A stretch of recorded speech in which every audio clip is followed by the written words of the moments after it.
And we are back, folks, and we apologize for the technical difficulties that we just experienced. We have our media team working very hard behind the scenes, and as hard as they are working, I think the computers are slacking a little bit, and so that's where we're at. Are you saying they have a mind of their own? They have a mind of their own, and I've told people, Mr. Chairman, I said, our computers, they can be your best friend or your worst enemy. And we know all about that in Rockdale County government. I tell you, when we're working away and then there's some type of major computer glitch or ransomware attack, absolutely. Oh my goodness, it really throws things out of whack. But you've got the right team here, and we're trucking along. We were just talking about the Rockdale Water Resources and its small business recovery plan. Right. So in a nutshell, what I was saying, Pastor, for those people who've not been made aware of the Rockdale County Resources Small Business Recovery Plan, it's an opportunity for those businesses who have 25 or less employees to have their water payment deferred for this year for the month of April, May, June, and July of 2020, and they not have to pay it until next year this time. Right. We can't give the water away free, but we can work with those small business people, and we believe that this may be a small gesture to really help them utilize some of those funds in some other areas that are quite more important to them right now. And the water, of course, the Water and Sewage Authority, they are vital, of course. And I was in a meeting one time that they were talking about growth and about community growth and development. And they were saying, what is the key element that we need to consider in our growth of community? And they were talking about, is it land mass, is it space, is it buildings, is it, whatever we have. And the guy on the Water and Sewage Commission spoke up and said, listen, guys, you ain't growing past the amount of water and sewage we can provide and to the source. It's not necessarily the water the actual liquid water that we're paying for. It's the process that makes that water pure. It's the process to get that water to us and take the sewage from us. It's all of those things, the infrastructure that we're paying for, that we have to understand this is where our water bill is coming from, because we've got to have it. Well, he was absolutely right, Pastor, and water is one of the number one assets here in Rockdale County. So it was something that not only do we control, but we manage. And we thought this would be an excellent way to give some relief to our local small businesses through this small business recovery plan. You know, business owners out there, people that's in your circle of influence, some may be aware, some may not. You can bless and help someone if you say, hey, I'm not sure if you know, but Rockdale County Water Resources is offering a small business recovery plan, and you could be eligible. Make sure somebody knows about this. Absolutely. That would be very good. And that leads into the next slide that we have as well, announcement about the Rockdale County Planning and Development Department. Give some information there that our viewers are seeing on the screen right now. Tell us a little bit about that. Absolutely. What we want to do is make sure that people understand, although we're having a remote work plan and we're pretty much working from home, the Rockdale County Planning and Development Department is still wide open via phone, email, website, you name it. We can still conduct county business, and we are conducting county business throughout this pandemic. So whether it's something related to code enforcement or business license, startup of new business, or you need some questions answered and those kind of things, or you were already perhaps in the process of something prior to the pandemic, and you wanting to figure out where are things, what's the status of my project, so we're wide open. We encourage you, and I want to give out a general contact number that you can contact Rockdale County Board of Commissioners, and that number is 770-278-7000. Once again, that number is 770-278-7000.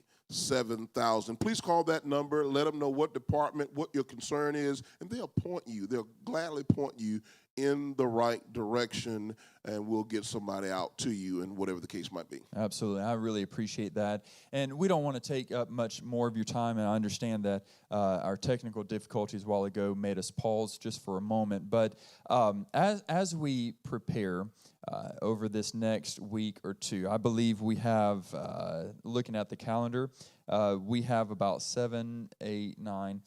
9 to 10 days until the shelter-in-place ordinance for the state of Georgia is over, unless they decide to extend it. I don't know that they're looking to extend it, but we don't know. We will find out from the governor possibly tonight. Is that what you were talking about earlier? Yes, sir. I received word just prior to coming in this afternoon to be a part of your broadcast that there's going to be a press conference with Governor Kemp and some other health officials this evening here in the state of Georgia. And I think the governor is going to be giving and sharing more information about what we can expect going forward. Good.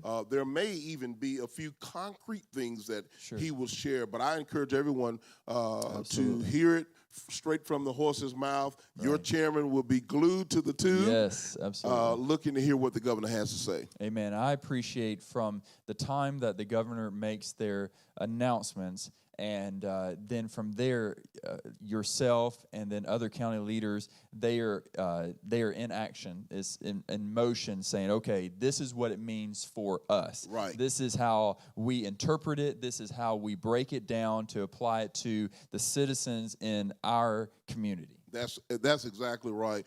We take our lead from the governor and the governor's office, and let me just tell you, Rockdale County Board of Commissioners and Rockdale County community is fortunate that we have a director of legislative affairs. Very good. And that's Director Jennifer Rutledge. And let me just tell you, she is on top of it. Amen. She's been around for quite some time. We have a lot of respect for her. She monitors what's going on in the state of Georgia, as well on the national level. So she's on and off all these webinars and seminars and conference calls all day long, seeking out information that will benefit Rockdale County operations and government operations, as well as the community as a whole. So she will definitely be on that call, along with myself and some of the other top leaders in and around Rockdale and Conyers, to see exactly which direction the governor is moving us in. Absolutely, and I appreciate that. In fact, just the other day, I had a conversation with another pastor in this community, Pastor Eric Lee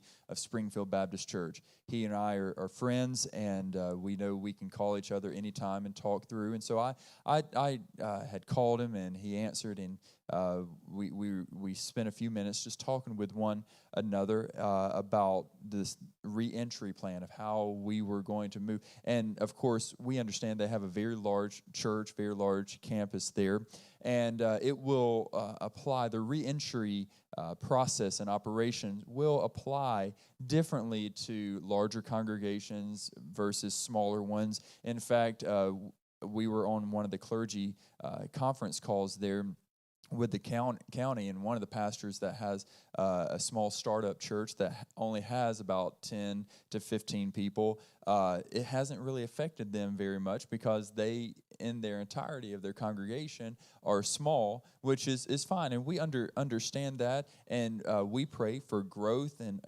that, and they do as well, but it's just the season that we're in at this appointed time. But Pastor Lee and I were talking about, and he and I plan to get together even some more and possibly even do an interview series similar to this for pastors, but he was saying that they have canceled all of their services other than the online services all the way through June, just to be safe. Of course, I believe they have over 1,000 people that attend there, and so their operations are going to be a little bit different than what we would do here with a membership of about 253 is what we have right now. And I appreciate the people that are allowing us to get back and to make some decisions. I appreciate what the president is doing to give the governors the authority over their own states. Absolutely. We understand in politics, nobody's going to agree 100% of the time on everything, but it does not take away the fact that decisions have to be made from the leader,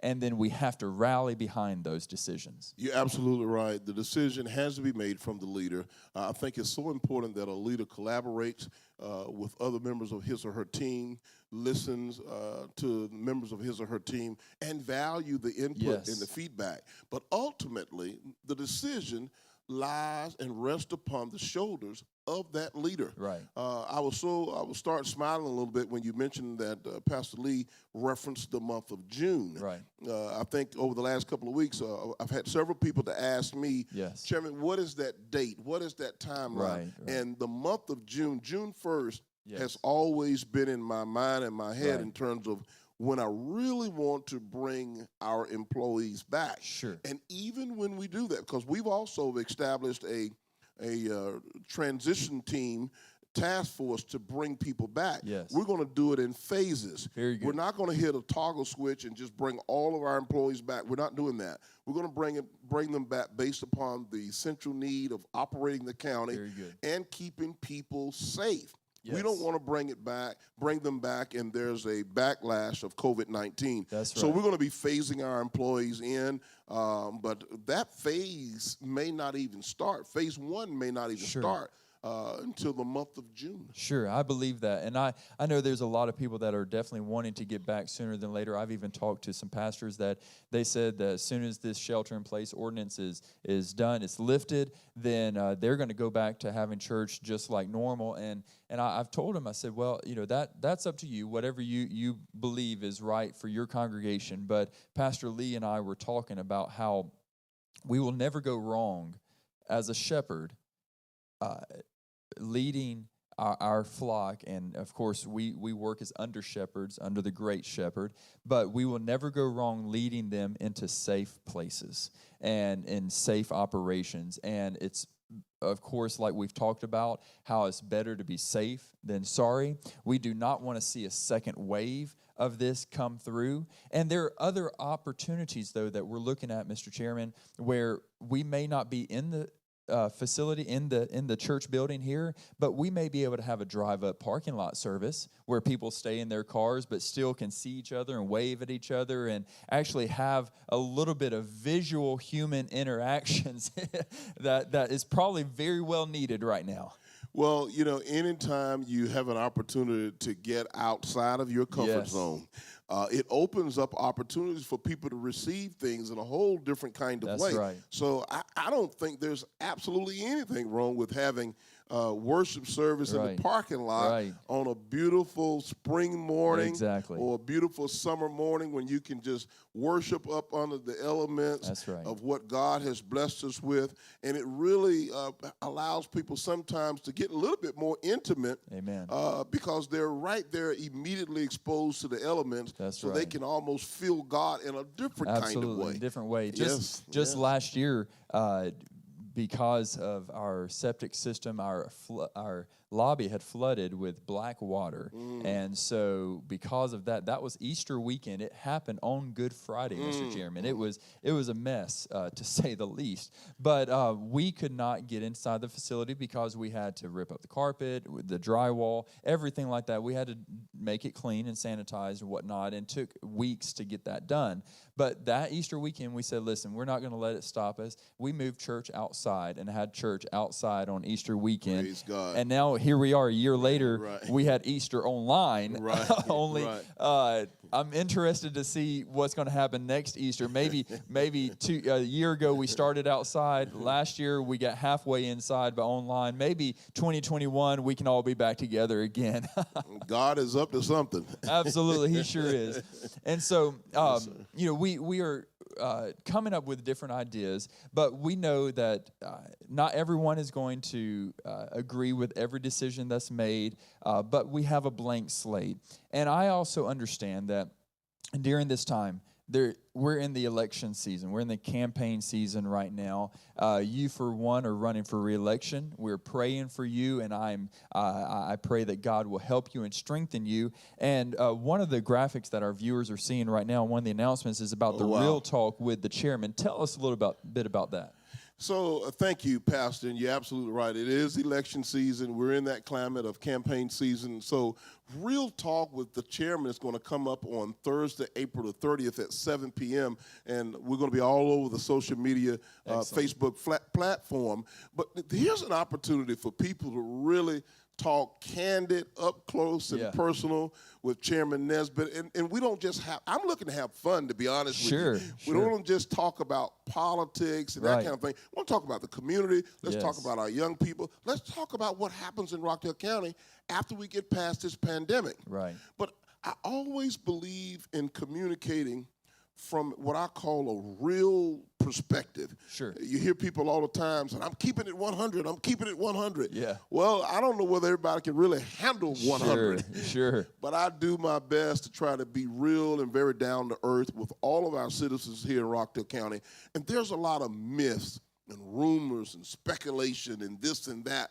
And I always say to people, I appreciate it when you come directly to the source, when you come directly to me. And that's one of those other reasons why I often give out my number, my cell number to people so they can text me. And that number is 770-624-9446. One more time, 770-624-9446. Come directly to the source. The best way to reach me is text me.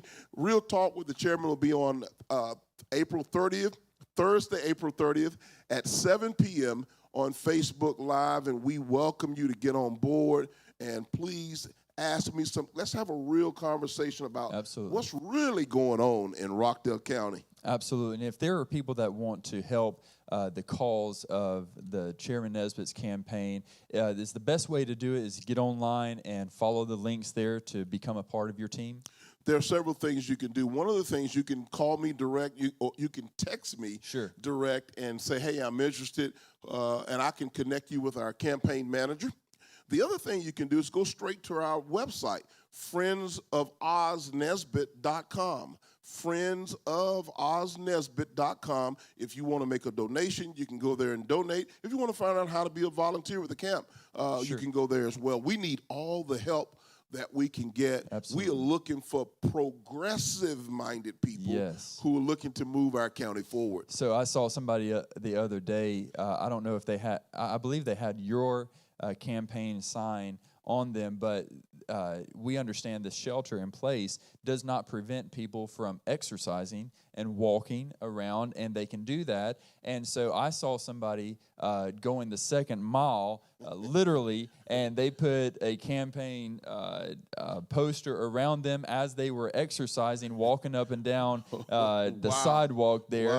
And it just, people were, that's that progressive mindset that you were talking about, is about thinking outside of the box and saying, listen, we get to be outside anyways to be able to exercise. Let's have some extra purpose with it as well. Well, I don't know who that was, but I certainly do appreciate them making themselves a walking live billboard on behalf of Team Oz. We embrace all of our residents. One of the things I've always said, and I've prided myself in saying, that a pothole doesn't matter if you're Republican, Democrat, Independent, white, black.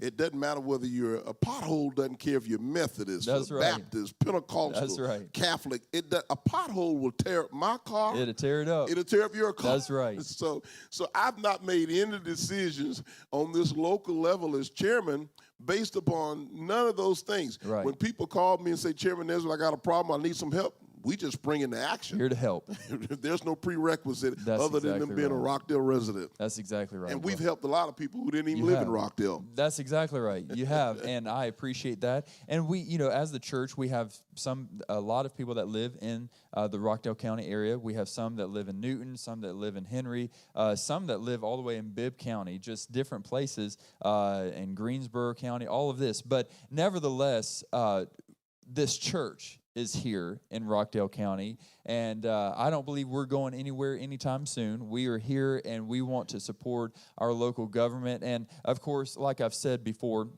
that we have allowed any of the politicians to come and to talk with us or make an announcement or share with us, with our church, who they are. But not many of them have done that. In fact, you are the most consistent one that has ever done it. And I believe that contributes to the kind of relationship that we have and how much you do care. And I really, truly appreciate that. From the bottom of my heart, Ms. Chairman, we love you and we appreciate your leadership. Well, I certainly love you too. I love you back. I love you more. And I tell you that I believe that prayer changes things. Yes, sir. Just because I'm a public servant and I happen to be the chairman of the county, that doesn't stop me from being a husband and a father and a praying man. So that's right. I do want to say to those members of your congregation who don't live in Rockdale County, who can't vote in Rockdale County, chances are you know someone that does. So I'm asking you prayerfully and respectfully, if you would reach out to those individuals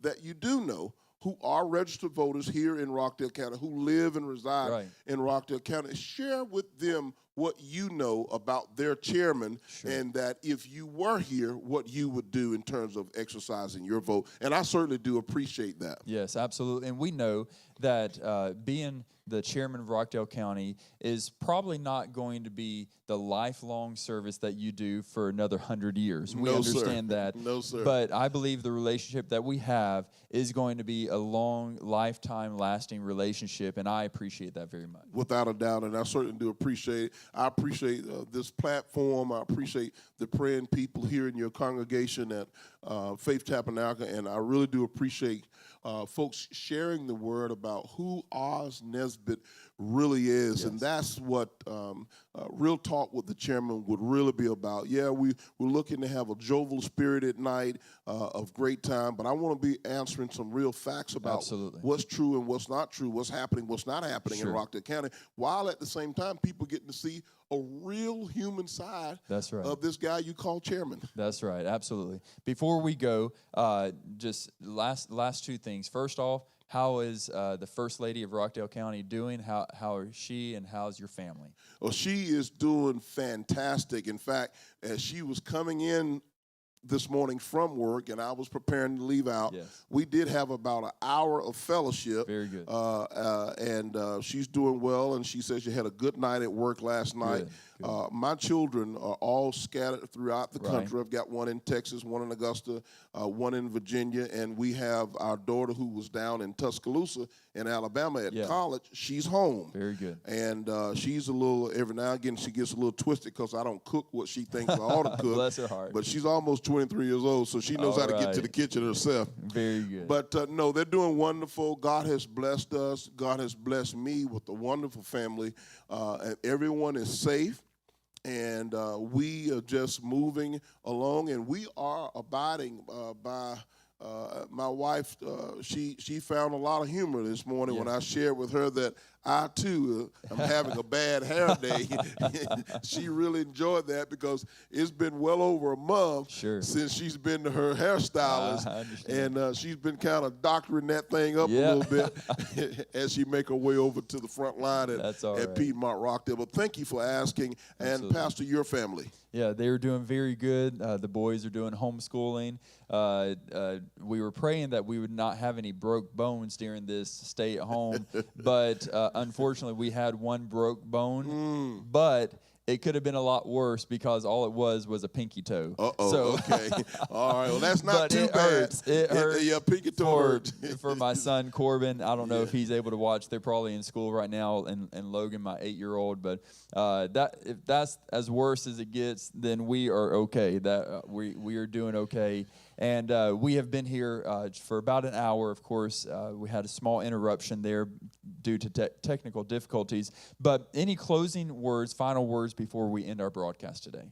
I just want to say once again, don't forget to pray for all of our first responders, our law enforcement, our EMT, EMS, all of the people that's working in our hospitals right now. And I also want to add another group here because I do realize and I recognize that parents have really been thrust out of their comfort zones into a whole different world because they're now doing a lot of homeschooling and they're also working from home. So you've got families who are juggling working from home between conference calls and Zoom meetings, and they're having to teach language arts and mathematics and all of those different projects that are being required. So say an extra prayer for the parents. And I know that the parents are now praying for the teachers because they didn't realize what teachers are really going through. That is so true. So I want to just add our parents into this extra prayer.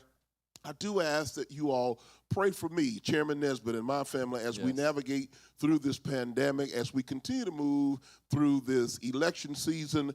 Pray that I stay focused and pray that God will continue to build a shield, a hedge around me to keep my mind, my eyes, and ears clean and clear from negative and toxic situations. That's my prayer request, Pastor. Absolutely. Well, thank you so much for that. And thank you all so much for joining in and logging in with us today and watching this broadcast. We apologize for the technical difficulties and the interruptions, but we encourage you to go back, watch the first part, part 1 of this interview series video, and then after that, the second part as well, if it's available online there at YouTube and Facebook as well. But thank you so much for logging in and being with us today. We're going to end in a word of prayer. Mighty God, we love you. We praise your name. Thank you for all that you've done and all that you're continuing to do. God, you're so great and greatly to be praised, and we thank you for this opportunity that we have had, that you have provided for us, oh God, to meet with our chairman and with his leadership, oh God. Lord, I pray blessings upon him and his family and his campaign and his whole leadership staff and everyone that works with him. We pray for all of our county officials and not only just for our city, our county, our state, but for the entire